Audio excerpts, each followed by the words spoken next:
ఏపీలో ఉద్యోగులకు work from home పై నేడు నిర్ణయం. ఇవాల్టి కేబినెట్ సమావేశంలో ప్రత్యేక చర్చ, ఎంతమందికి ఇవ్వొచ్చనే అంశంపై సమీక్ష.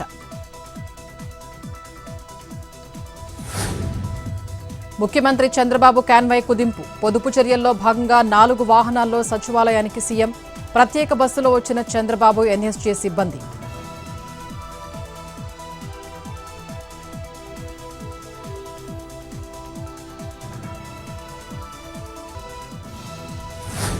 కర్నూలు జిల్లా మల్లేపల్లిలో ఘరానా మోసం. లోన్ పేరుతో అమాయకులకు చోకర. 10 కోట్లు వసూలు చేసి పరారైన శాంతకుమార్.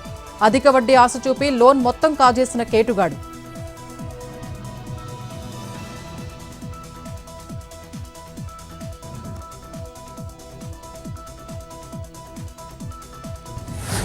హైదరాబాద్ పాత బస్తీలో విషాదం. భర్త వేధింపులతో భార్య ఆత్మహత్య. సూసైడ్ లెటర్ రాసి ఉరివేసుకున్న వివాహిత.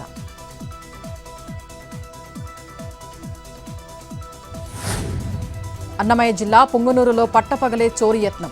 ఇంటి బయట ఉన్న బైక్ దొంగిలించేందుకు ప్రయత్నం. సీసీ కెమెరాలో రికార్డైన దృశ్యాలు. బైక్ స్టార్ట్ కాకపోవడంతో పరారైన కేటుగాడు.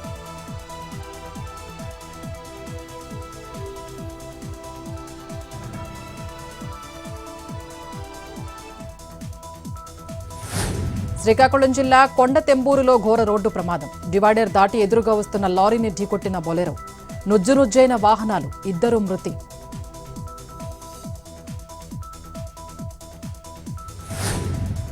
కోనసీమ జిల్లాలో కనువిందు చేస్తున్న మే పుష్పాలు. చెయ్యేరు, గున్నేపల్లి, నక్కవారిపేటలో విరగబూసిన వందలాది ఫ్లవర్స్.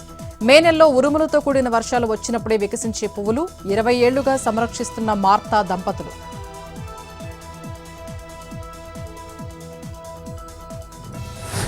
ఢిల్లీలో బ్రిక్స్ విదేశాంగ మంత్రుల మీటింగ్. 2 రోజుల పాటు జరగనున్న సమావేశాలు.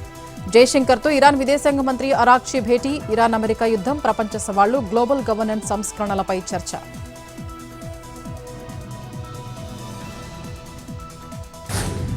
ఇండియాలో భానుడి భగభగలు. ప్రపంచంలోని 50 హాటెస్ట్ సిటీస్ భారత్లోనే.